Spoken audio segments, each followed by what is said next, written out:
Assalomu alaykum, hurmatli aziz kuzatuvchilar. Men Isroilova Nilufar Abdumajidovna 15 yildan beri dialektologiya, logopediya sohasida faoliyat yuritaman. Hozirgi kunda Rivoj integrativ markaz asoschisi va amaliy defektolog logopedman. Bugungi videomizda sizlar bilan autizm va uni ilk belgilari, qizil bayroqchalari haqida gaplashamiz. Videoni boshlashimizdan avval like va podpiska tugmasini bosib qo'ying, chunki bu YouTube algoritmiga ko'ra siz kabi shu mavzuga qiziqqanlarga yetib borishiga sabab bo'ladi. Demak, boshladik. Autizm o'zi nima? Autizm bu miya rivojlanishini o'ziga xosligi, ya'ni neyroatlichiya deb ataladi. Autizm bo'lgan bolada miya faoliyatida o'ziga xos o'zgarishlar, buzilishlar bo'lishi mumkin va autizm ijtimoiy o'zaro ta'sirni yo'qligi va keng tarqalgan nuqsonlar, muammolar bilan kechadigan tashxis hisoblanadi. Cheklangan autizm bolada cheklangan qiziqishlar va cheklangan o'yin doiralari, takrorlanuvchi harakatlar, xulq-atvordagi buzilishlarni kuzatishimiz mumkin bo'ladi. Autizm birinchi navbatda rivojlanishni kechikishi bilan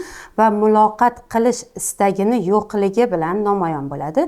Ko'p hollarda ota-onalar bolada 3 yoshgacha bo'lgan davrda bu belgilarni borligini aniqlashligi mumkin bo'ladi. Bu belgilar bolani jismoniy rivojlanishida ko'p ham kuzatilmasligi mumkin. Boshini vaqtida ushlaydi, emaklash jarayonlari vaqtida bo'ladi, yurishi vaqtida bo'lishi mumkin, lekin bola kommunikatsiyani katta odamlar bilan, uni atrofidagi odamlar bilan kommunikatsiyani o'rnatishni xohlamayotganligida ko'rishimiz mumkin bo'ladi. Biz bu tashxisni yoki bu holat borligini bolani kuzatibgina aniqlay olamiz. Ya'ni u o'zidan boshqa odamlarga qiziqishi bormi? Ya'ni boshqa odamlarning xatti-harakatlarini u kuzatyaptimi? Ulardan taqlid tarzida biror bir ko'nikmalarni o'rganib, o'zini holatida buni ko'rsatyaptimi? Kuzatibgina buni bila olamiz. Ko'p hollarda o'sha erta bolalik davrida 3 yoshgacha bo'lgan davrda biz bolada autizm bor yo'qligini aniqlashimiz mumkin bo'ladi. Autizm tashxisli bolalarning miyasida ko'p sohalarida muammolar bo'lishi mumkin. Motor sohalarida,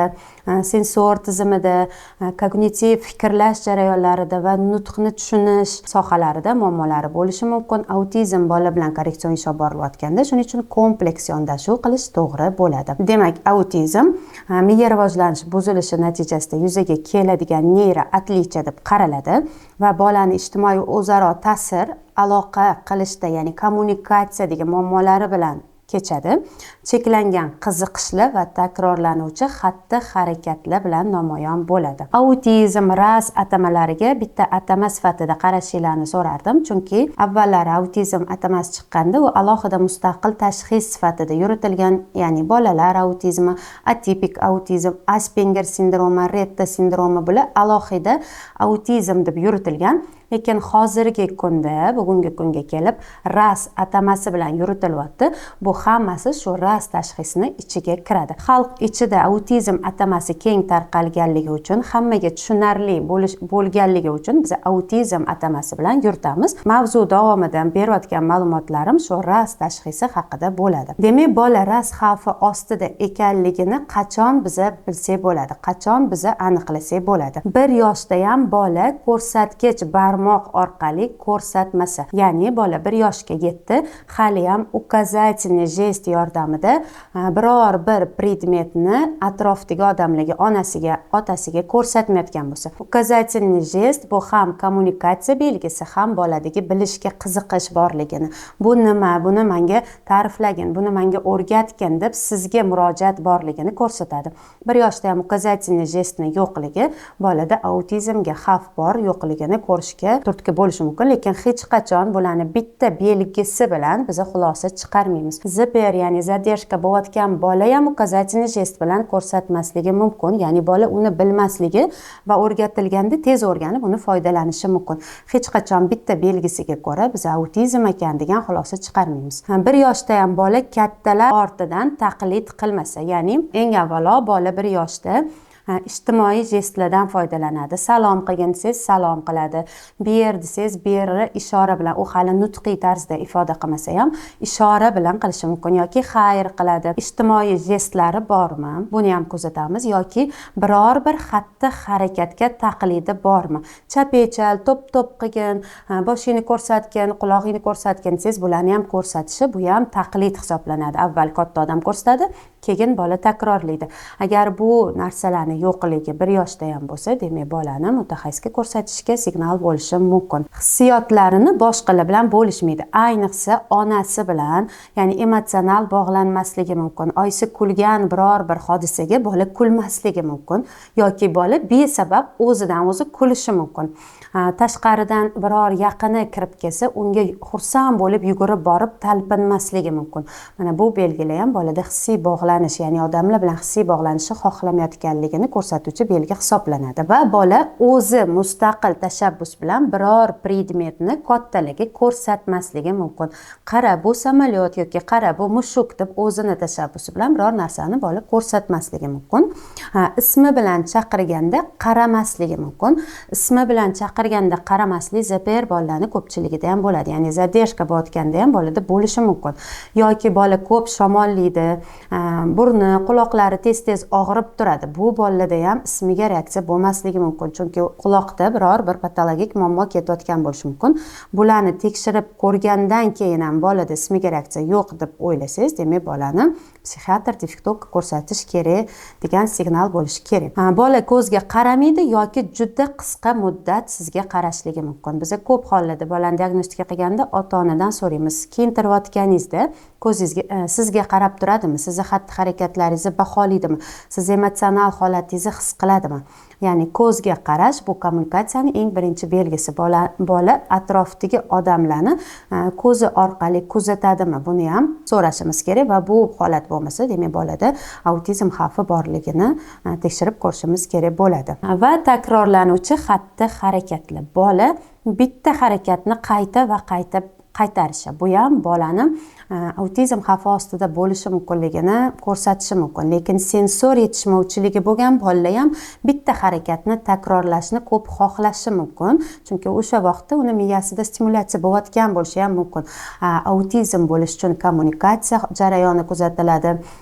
Xatti-harakat bormi? Keyin bu cheklanganmi? Bu 3 ta katta narsalarni kuzatganimizda biz autizm deb ayta olamiz. Ya'ni bolada takrorlanuvchi harakatlar bola yuzini oldiga olib kelib, qo'llarini o'ynatishi mumkin, qo'llarini yalashi mumkin yoki predmetlarni bir qatorda terishi mumkin yoki mashinalarni balonini faqat aylantirib o'ynashi mumkin. Funksiyasiga ko'ra o'ynamaydi. Bu narsalarni kuzatsak, demak bolada takrorlanuvchi harakatlar, cheklangan qiziqishlar ketayotganligini bilishimiz mumkin bo'ladi. Insonlarga qaraganda bola predmetlar bilan ko'p qiziqadi. Ya'ni bola insonlar uning uchun qiziq emas yoki oldida odamlar ko'p bo'lsa ham ularga e'tiborni qaratmaydi. Predmet uni ahamiyatiga ko'proq tushadi. Ya'ni xonada turgan biror arzimas bo'lsa ham predmetni o'ynashi mumkin. Odamlar unga qiziqmas. O'zi bilan o'zi o'ynab o'tirishi ham mumkin. Bular bolani ilk bolalik davrida 1 yoshidan aniqlasa bo'ladigan belgilar hisoblanadi. Agar farzandingizda yoki o'quvchingizda shu kabi muammolar bo'layotgan bo'lsa, demak bolani vaqtini behuda o'tkazmasdan 1 yoshda ham defektologga, logopedga olib borib, ham psixiatrga ko'rsatib, korreksion ishni boshlash mumkin. Autizmda eng muhimi voqli aniqlash va voqli korreksion ish qura olish. Shunda bolani adaptatsiyasi, ijtimoiy ko'nikmalar, atrof olamga ko'nikishi, moslashishi tez bo'ladi. Chunki butun dunyoda tasdiqlangan 3 yoshgacha bo'lgan bolalar bilan qancha erta korreksion ish olib borilsa, u moslasha oladi. Uni 3 yoshdan oshishini kutish, uni bolani vaqtini o'g'irlash va unga ko'p ko'nikma malakalarni vaqtida bera olmasligimizga sabab bo'ladi. 1 yoshda, 1,5 yoshda bu belgilar bormi? Demak, kerakli mutaxassislarga murojaat qilib, shular ustida ishlab borilsa, bola tezroq jamiyatga moslashadi, kommunikatsiyaga kirishadi va korreksiya yaxshi olib boriladi. Hozir sizlar bilan autizmni aniqlash bo'yicha qizil bayroqchilar, ya'ni shu belgilar bolada kuzatilayotgan bo'lsa, demak bolada autizm xavfi borligiga shubha qilishimiz kerak va erta yoshdanoq, shu 1,5 yoshdanoq kerakli mutaxassisga murojaat qilishimiz kerak. Endi autizm bolani o'ziga xos xususiyatlari haqida to'xtalamiz. Bu ham bolada erta yoshdan aniqlasa bo'ladi. Hattoki 6 oylikdan ham, 3 oylikdan ham aniqlash mumkin bolada autizm holati bor yo'qligini. Bola 6 oylikda o'zi onasini boshqalardan farqlay oladi. Ya'ni onasiga talpinadi, uni boshqalarning qo'lidaligini u his qiladi. Ya'ni o'zi o'zini odami yoki begona shaxsligini farqlay oladi. 6 oylik chaqaloq bo'lsa ham u o'zini onasini taniydi va unga talpinadi. O'zini adasini, o'zini opa ukasini ham taniydi va ularga talpinadi. Agar bu ko'nikmalar bo'lmasa, demak bola onasini boshqalardan yoki yaqinini boshqalardan farqlay olmayapti. Bolaga egilgan kattalarni qo'llariga talpinadi. Ya'ni 6 oylik chaqaloqni tepasiga kelib siz u bilan gaplashayotganingizni ko'rsa, u sizga nisbatan talpinadi. Ya'ni ovozlar chiqarishi mumkin. Kommunikatsiya elementlari borligini namoyon qiladi. Agar bolada 6 oylik, 3 oylikda ham bu belgilar bo'lmasa, demak bolada autizm xavfi bormikan degan shubhaga borishimiz mumkin va bu shubhamizni birinchi navbatda pediatrga aytishimiz kerak bo'ladi. Ya'ni bola kuzatuvga olinadi, yana keyingi oilada kuzatiladi, keyingi ko'nikmalarning chiqishi kuzatiladi, nevropatolog, pediatr tomonidan kuzatib boriladi va erta tashxislash, erta yordam boshlansa, bolaga ko'p yordam bera olamiz. Predmetlarga nigohini qaratadi, ushlab turadi, lekin odamlarga qaratmaydi. Mana 3 oylik chaqaloqni tepasiga o'yinchoq osib qo'ysangiz, u o'yinchog'iga qaraydi, lekin uni tepasiga odam kelsa, oyisi, adasi kelsa, o'yinchoq u uchun qiziq bo'lmaydi. U o'sha shaxsga, o'sha odamga qaraydi, uni emotsional holatini his qilib kulsa kuladi yoki lablarini cho'chchaytirsa, lablarini cho'chchaytirib kommunikatsiyani davom ettiradi. Agar bolada autizm xavfi bo'layotgan bo'lsa, bola tepasiga kelib gapirgan odamga e'tiborini qaratmaydi, u o'sha o'yinchoqda e'tibori bo'ladi. Ya'ni predmetga bog'lanadi, odamlarga bog'lana olmasligini ko'rishimiz mumkin bo'ladi. Tabassumni kamligini ko'ramiz. Ya'ni o'zi kichkina bolachani oldiga 6 oylik bolachani tepasiga kelib kulsangiz, u sizga nisbatan kuladi va kommunikatsiyani davom ettiradi. Autizm bolalarda esa bu tabassum, bu hamrohlik, hamkorlik yo'qligini ko'ramiz. Ya'ni tabassum qilmaydi. Juda ham seryozni, juda ham kam kuladi degan hikoyatlar bo'lishi mumkin ota-onalarda. Yaqinlarini murojaatiga hech qanaqa murojaat bilan javob qaytarmaydi yoki juda ham kam javob qaytarishi mumkin. Ya'ni bolaga kelib kulib gapirsangiz yoki desangiz xafa bo'lish holatlari yo'qligini ko'rishingiz mumkin bo'ladi. Onani harakatlariga javob bo'lmaydi. 6-9 oylikda ham onani biror bir xatti-harakatiga bola taqlidini qaytarmasligi yoki biror tovushni talaffuz qilsa, oyisini ketidan uni qaytarmasligini kuzatishimiz mumkin bo'ladi. 9-12 oylik chaqaloq bolacha ham biror bir imo ishoralarni xayr qilishi, salom qilishi ham ko'rsatmasligi mumkin va 12 oylikda ham, ya'ni 1 yoshida ham ismiga javob reaksiyasini ko'rsatmaydi. 14 oylikda ham bola biror kim ko'rsatgan qarani mushuk, qarani samolyot, qaragin mashina o'tib ketdi desangiz qaramasligi mumkin. 18 oylikda ramziy o'yinlarni birga o'ynamasligi mumkin. Misol uchun telefonni yoqilmagan, telefon qilinmayapti, alo qilib bola o'ynaydi. Autizm tashxisiga shubha qilinayotgan bolada bu ramziy o'yinlarni yo'qligini ko'rishimiz mumkin bo'ladi. Ko'p hollarda autizm ZPR bilan adashtiriladi. Biza autizm bolani ko'p kuzatib, harakatlariga, ko'nikmalariga baho berib, skrining testlarini o'tkazibgina bolada kommunikatsiyada muammosi bor deb ayta olamiz. ZPR tashxisli bolalarda ham bu belgilar bo'lishi mumkin. Buni faqatgina mutaxassis kuzatuvlardan keyin, psixiatr ham kuzatuvlardan keyingina bolada haqiqatda autizmmi yoki ZPRmi uni farqlab ayta oladi. Ota-onalarga buni o'rgatishimizdan maqsad, siz farzandingizni yonida tug'ilganidan birga bo'lasiz. Ya'ni bu qaysidir signal belgisini ko'rsangiz, kerakli vaqtda o'sha erta yoshdan mutaxassisga murojaat qila olishingiz uchun bilishingiz kerak. Lekin bitta belgisi bilan bolamda autizm ekan degan panikaga tushish kerak emas, kerakli mutaxassisga olib borish kerak. Qancha erta korreksiya boshlansa, bolani hayotga moslashishi, tashxisni yaxshi korreksiyalanishiga erishishimiz mumkin. Shuning uchun ham biz ota-onalarga bu belgilarni tushuntiramiz, mutaxassislarga bu belgilar ayon o'zi ota-onalarga buni tushuntirishdan asosiy maqsadimiz erta korreksiyaga, erta aniqlashga va erta rivojlantirishga jalb qilish kerak bolani, autizm bolani ayniqsa. Bu ma'lumotlarga yana qo'shimcha qilib aytishimiz mumkin. Autizmda bola yolg'izlikni afzal ko'radi. Necha yoshda bo'lsa ham, o'zi erta yoshda o'zi autizm aniqlanadi. Hech qachon 5 yoshli bolaga o'zidan o'zi yolg'izlikni afzal ko'rib qolmaydi. Ya'ni unda biror bir muammo, ruhiy muammo bo'layotgan bo'lishi mumkin. Qo'rquv bo'lishi mumkin, stress bo'lishi mumkin, nevroz bo'lishi mumkin. Bular ham xuddi bola yolg'izlikni yaxshi ko'rib qoldi, autizm ekan degan shubhaga bormaymiz. Autizm bola yolg'izlikni yaxshi ko'radi, atrofdan axborot unga kirishi juda qiyin bo'ladi, lekin 5-6 yoshda yolg'izlikni yaxshi ko'rib qolgan bola autizm bo'lmaydi ko'p hollarda, unda ruhiy muammo bo'layotgan bo'ladi. Autizmni biz 3 yoshgacha ko'pincha kuzatamiz. Boshqalarni his-tuyg'ularini tushuna olmaslik ZPR bolada ham bo'lishi mumkin yoki 5-6 yoshda oldimizga kelayotgan dizartrik dislaylik bolalarda ham bo'lishi mumkin. Lekin bu boshqa bolalar, tashxisli bolalarga qaraganda sizni yo'qdek hisoblaydi. Ya'ni oldida o'tirgan odamni yo'qdek hisoblaydi. Unga biror bir ziyon berib qo'ydim degan empatiyalarni umuman tushunmasligi mumkin autizm. Savollarga mos bo'lmagan javoblarni berishi mumkin yoki exolaliya bo'lishi mumkin yoki bolada nutq kechikishlari bo'lishi mumkin. Yana aytaman, exolaliyasi bor, nutqi kechikayotgan bola ZPR ham bo'lishi mumkin. Kichik o'zgarishlarni haddan tashqari ta'sirlanadi. Ya'ni unda sensor muammolar bo'lgani uchun sal o't betiga tegib ketsangiz yoki biror bir chiroqni haddan tashqari yorug'ligi haddan tashqari reaksiyasi bo'lsa, chiroqni birdaniga yoqib yuborsangiz, u reaksiya bildirishi mumkin, chunki uni idrok tizimi sizdek emas, mendek emas, uniki o'zgacha. Haddan tashqari ta'sirlanish bo'lishi mumkin. Eshiklarni ochib yopish, narsalarni taxlash, chiroqlarni o'chirib qo'yish holatlari bo'lishi mumkin yoki qush kabi qo'llarini qanot qoqishi, ya'ni stereotip harakatlari bo'lishi mumkin.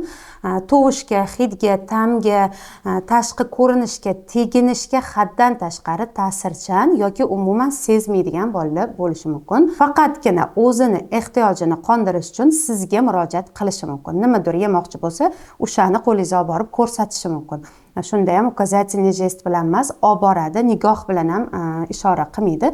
Olib berishingizni so'rab, o'sha yerda agressiya qilishi mumkin va vaziyatga mos bo'lmagan yuz ifodalarini namoyon qiladi. Ya'ni siz xafa bo'lsangiz, u kulishi mumkin yoki siz kulayotganda u yig'lashi mumkin. Shaxsiy chegaralarni sezmasligi mumkin. Ya'ni bu birov buni narsasiga tegish mumkin emas. 3 yoshdan oshgan bola begona xonaga kirganda, birovni narsasi, bu begona joy, men ustozni oldiga keldim yoki men shifokor oldiga keldim degan hisni his qilish kerak. Autizm bolada esa bu birovni narsasi, bu begonaniki degan hislar bo'lmasligi mumkin. Yoki ko'chada ketayotganda biror kimni yaxshi ko'rib quchoqlab olishi mumkin. Ya'ni bola tortinish, uyalish hislarini his qilmasligi mumkin. Bularni qo'shimcha tarzda aytishimiz mumkin. Yana ko'p davom ettirishimiz mumkin. Misol uchun, kelishik almashishlarini to'g'ri ifodalay olmasligi mumkin. Man o'rniga san, o'ziga nisbatan ham san deb murojaat qilishi mumkin. Bu holatlarni hech qaysisi bilan, bittasi bilan ayniqsa autizm shubhasiga bormaymiz, mutaxassisga vaqtida murojaat qilamiz va bolada aynan hozir nima ketayotganligini tekshiramiz. Misol uchun, bugun mana 2 kun oldin diagnostikaga bola keldi va ular raz под вопросом qo'yilgan, ya'ni so'roq bilan qo'yilgan. Bolani uzoq tekshirdik, ya'ni bitta misol uchun bola kirganda u meni oldimga kelishni xohlamayapti, kommunikatsiyada muammosi bor, ko'rdim. Demak, bitta 5 minutlik diagnostika uni muammosini aniqlashtira olmaydi. Oyisi bilan gaplashdik, anamniz ma'lumotlarini yig'dik. Bola ko'rib turibdi, oyisi bilan gaplashyapman. U demak bola uchun men xavfsizman. Onasi bilan yaxshi iliq munosabat o'rnatyapman. Oyisidan so'radim, bola nimani yaxshi ko'radi? Bola koptoni yaxshi ko'radi dedilar. Xonadan chiqib bola boshqa xonaga kirdi. Men oldiga koptolarni dumalatishni boshladim va bola sekin meni borligimni his qildi. Demak, u bolada yig'lab kirib kelgan bolada kommunikatsiyada muammosi bor edi, lekin ruhiy muammolar uni xuddi autizmdagi ko'rsatyotdi. Bolada nevroz, stress, depressiya bo'lishi mumkin. Depressiya holatlari bo'lishi mumkin. Buni orqasidan bola kommunikatsiyaga kirishmayapti, lekin men u bilan 20 minut, yarim soat o'tirganimdan keyin bildimki, men uni ishonchiga kira oldim. Men odam sifatida uni qiziqtira oldim va men o'ynayotgan o'yin, ya'ni kopto, uni qiziqishi u bilan parallel keldi, ya'ni u men bilan kommunikatsiya, hamkorlik o'rnatdi. Buni kuzatib turib aytolamiz, bolada zadержка hisobidan kommunikatsiya buzilishi bor. Lekin birlamchi deya olmaymiz. Biz ishlash jarayonida bu kommunikatsiya jarayonlarini rivojlantiramiz, tafakkur operatsiyalarini ko'taramiz va bola o'sha ZPR boladek namoyon bo'lishni boshlaydi. Bugun tekshirgan bolamizda ham oyisi aytibdi, poyezdni yaxshi ko'radi va poyezd olib kirdim, o'sha qaradi, bola uni yaxshi ko'rgan narsasi stolda turibdi. Poyezd oldiga keldi, keyin menga ko'z qarash qildi, qaradi. Ya'ni men mani borligim uni qiziqtirdi. Agar men 15 minut ichida bo'ldi, bolada kommunikatsiyada muammo bor ekan, bolada autizmga shubham bor, bo'ldi dars boshlaymiz deganimizda u yerda noto'g'ri diagnostika ketib qolardi. Birpas o'tirdi, yig'lab kirib keldi, tegma dedi, qoch dedi, ketamiz dedi, lekin o'tirdi, oyisi bilan gaplashdik, anamizni yig'dik va nima yaxshi ko'radi desam, poyezdlarni yaxshi ko'radi dedilar. Poyezd olib kirdim, poyezdni olib bola men bilan o'ynashni boshladi. Kommunikatsiya elementlarini namoyon qildi.